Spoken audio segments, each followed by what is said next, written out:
Thank you so much for joining us for the 24th Annual Garden State Film Festival. This year we have over 200 films and film-centered events from various countries, all happening across 9 venues from March 26th to the 29th this year. Joining me today are director, key cast member, and writer Shania Utamidada and director-producer Dina Seidel of the documentary short Where the Waters Meet on the Breathing Shore. Shania, Dina, thank you so much for meeting me today, and congratulations on your documentary short being accepted into the film festival. Thank you so much. Thank you for having us. Absolutely. So please tell our live audience a bit about your documentary short. So, my documentary is about the estuary ecosystem, the marsh in the South Jersey, especially in Tuckerton area, and how the scientists are making research that help preserving the area and how it's impacting the policy and the people around the marsh to help preserving it. That's amazing. What inspired you to want to make this documentary short? So, environmental film and documentaries have always had a huge part of my life. Both of my parents are scientists, are researcher, and I grew up watching National Geographic, Discovery Channel, Animal Planet, and even Algorithm and Inconvenient Truth. I watched that when I was like 9. Mhm. And I was interested in photography at first, but later when I grew up and became a scientist myself, I went to Borneo. I do research in Borneo. I realized that photographs is not enough to make people engaged in telling the story and the beauty of the nature, and also the research part that makes it even more interesting. That's why I choose film to tell stories about the nature. And then I plan to go to Rutgers because I've been working with my advisor, my academic advisor, for 10 years now, 10 years this year. And then she told me that there's a program at Rutgers that make environmental documentary without even having to go to like a film school. Like it's under the environmental department. So that's why I'm interested in the program. And then I choose the film about the march. Oh, that's amazing. How is it that the two of you then came together? Yeah. So my advisor knew Dina, and then she connects us. I think 2 years before I came to Rutgers. So it's 2022, the first time I met Dina and know about the program way before I came to Rutgers. Mhm. Dina, tell our live audience a bit about yourself. Yeah, thank you. And I'll just clarify a little bit. It was fabulous and exciting to meet Shania. It was, I think, 2022. She contacted me through her advisor, Dr. Erin Vogel, who is in our Rutgers anthropology department. And Dr. Erin Vogel studies the orangutans in Borneo, and that's how she met Shania in doing field work together in Borneo in the rainforests. So Dr. Erin Vogel contacted me and said, there's a young woman who really wants to be an environmental filmmaker. She really wants to do science documentaries. How can we connect you together? And to be clear, this is not an official academic program. I run a lab. It's actually, it's called the Immersive Learning Through Science Storytelling Lab. And so while we're making science stories, we're doing it in a way that measures and researches the best ways to engage the public in science learning through storytelling, and also to engage students in that process to be stronger communicators. Those students that work in our lab, the majority of them are science students like Shania. So Shania wanted to come to Rutgers to do 2 things. One was to be able to make a science story while also learning ecosystem science and becoming a scientist herself. So she's getting her master's degree in our program of ecology and evolution, and working with me in our lab, in our science storytelling research lab, and this film that she's made, building upon a lot of footage that we had in the lab already about the Great Bay Molucca estuary. She inherited a lot of footage that we had that I'd been filming for about 4 years there, about the scientists. So I had about 100 hours of footage that Shania was able to explore, learn about the ecosystem science, and then there was this great aha of how to tell the story in her voice. And this, I was so proud. I am so proud and impressed with her initiative to shape this story about the science at the estuary there at the that's all taking place at the Rutgers Marine Field Station, where scientists have been measuring the ecosystem changes in the marsh for 30 years. It's one of the largest time series and longest time series of estuary change.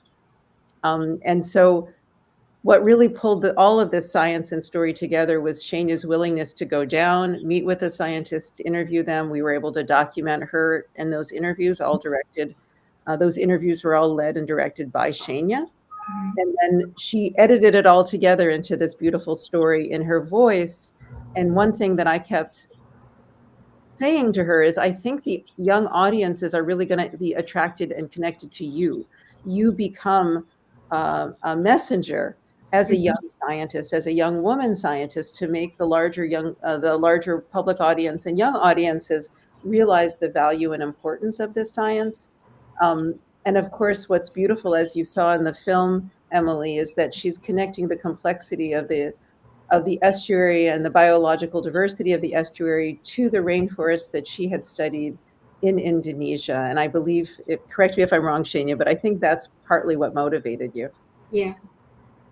So what would you say then for both of you was, your favorite part of this entire process, and perhaps what was also the most challenging for you both? Oh, Don't go to the challenges, because that could be days and days. We could talk about the days and days. I'm sorry, Shania, I'm cutting you off. What was your favorite part, and what was our greatest challenge? for me, my favorite part is going down to the field station because it's always so fun to go to the marsh and talk to the scientists. I learned a lot, like not only from the scientists but also from the people that came to the field station, because there are volunteers. They have people coming in when they have open house. So I get to hear a lot of stories from people that how they also preserving the estuary with what they do daily around the area.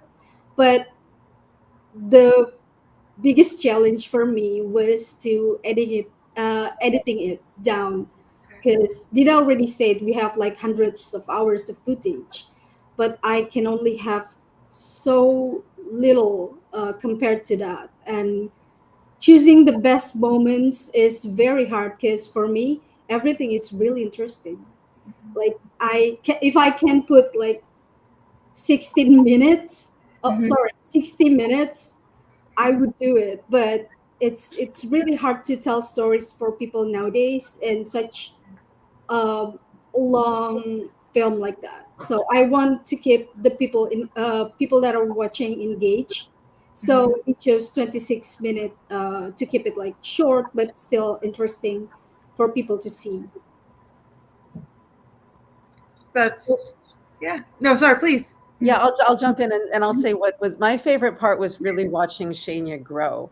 And as a research lab, what I find fascinating again is having worked with students at Rutgers since 2007 and having worked with hundreds of students, many of whom were not scientists, science majors, but English majors, film majors, communication majors.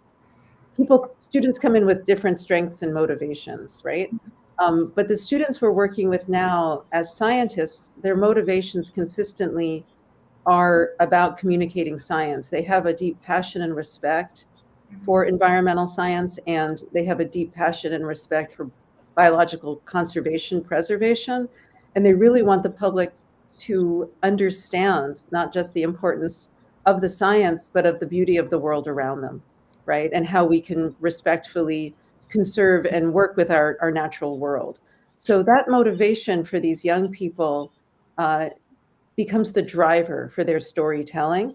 And I find that they learn the technical skills unbelievably fast, right? They come into our lab, the software comes with a tutorial. They just take the tutorial on their own. We're not giving them lessons in film editing, but I do sit with them as they're shaping their story and help make suggestions about a story, but only as they need it. So this is student-led. It's not a class. This is really a research space. Yeah. But in that way, we're researching how quickly they learn, what motivates them.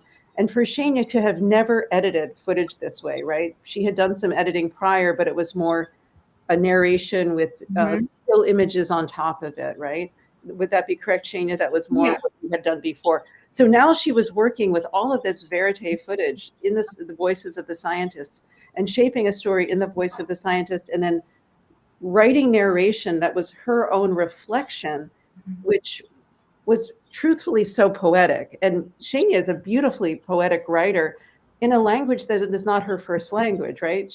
Indonesian is her first language. So the beauty, the way she's and I can tell that she's hearing it in Indonesian, translating it into English, and it's this beautiful poetry that she's using to reflect on the science and the complexity of the ecosystem. So I learned so much about the estuaries, even though I'd been working there for 4 years and I knew all these scientists, seeing it through her eyes, but then also seeing how she was willing to push herself into spaces that were a little outside the comfort zone, which is, Shania, you can do this. And I don't know how many times I said, Shania, you can do this. And she's like, it's really big, Dina. And it is, but you can do this.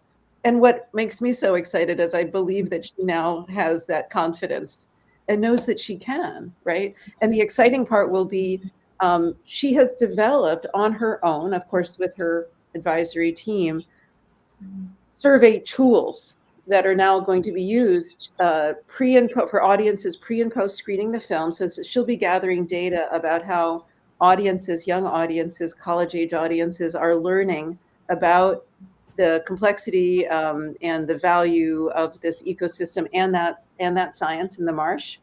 And that's going to be, that data is going to be the meat of her master's thesis. So the film is a tool, and then she's getting her data. So it's been it's a new innovative model for a master's thesis, and it's just been a beautiful journey. So I'm just going to say right now, while we're on the air, thank you, Shania, for this journey. No, thank you, Dina, for having me in the lab too. No, you both have worked beautifully together. I take it you have future plans for where the waters meet on the breathing shore. You've got your scheduled screenings at Rutgers, right, to gather the data, and I believe Shania has other film festivals that we're interested in.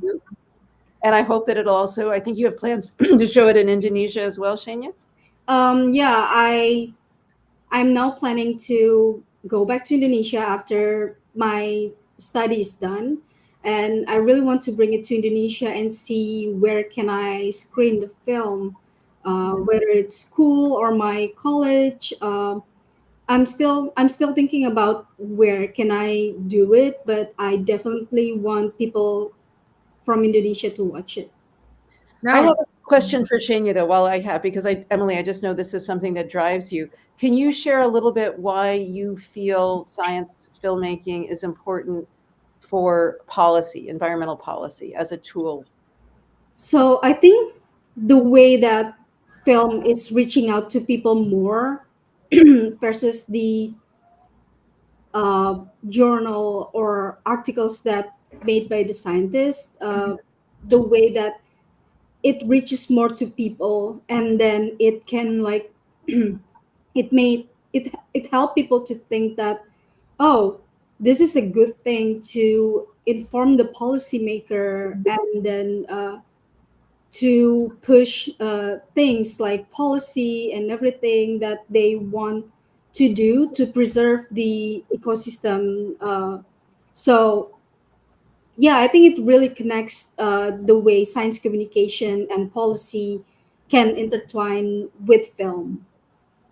Shania also got a lot of support from other students on this project, right? So it wasn't just the two of us. There were a number of students who'd been filming at the estuary whose footage contributed to Shanya's story as well as came with you.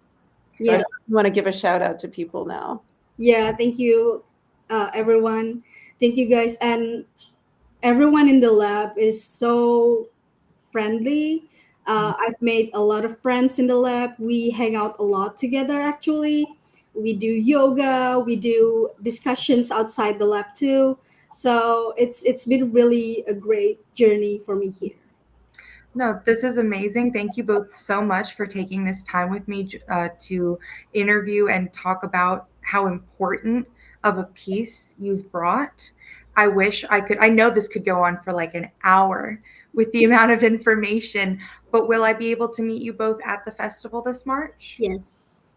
Fantastic. Well, for the sake of our live viewers, Where the Water Meets on the Breathing Shore will be screening on Sunday, March 29th. We do hope to see you at the Garden State Film Festival this year with over 200 films screening across 9 venues, including hosting parties, panels, events, and more. Get your tickets at gsff.org/tickets. Thank you both again so much for joining me today. I hope you have a lovely rest of your day, and I'm so excited for your screening in March. Okay. Thank you, Emily. Thank you, Emily. Thank you Bye. for having us.